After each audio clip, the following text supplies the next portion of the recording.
Animals in danger, polar bear.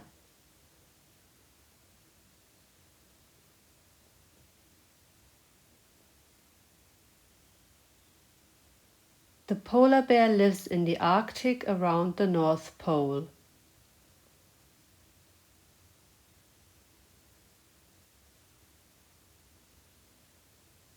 It has got white fur, which keeps it warm.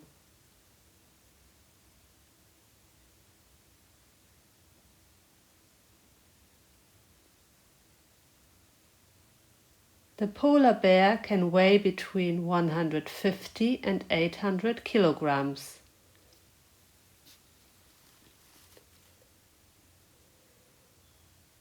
It wanders far across the frozen sea to catch seals and fish.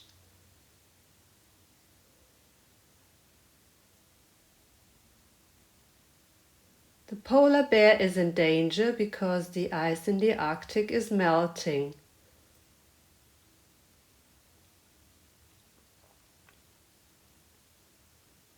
That is why the habitat is getting smaller and smaller.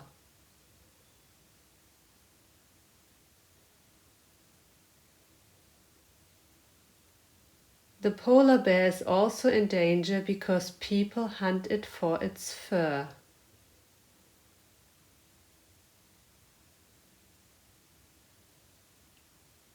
Today there are fewer than 25,000 polar bears in the world.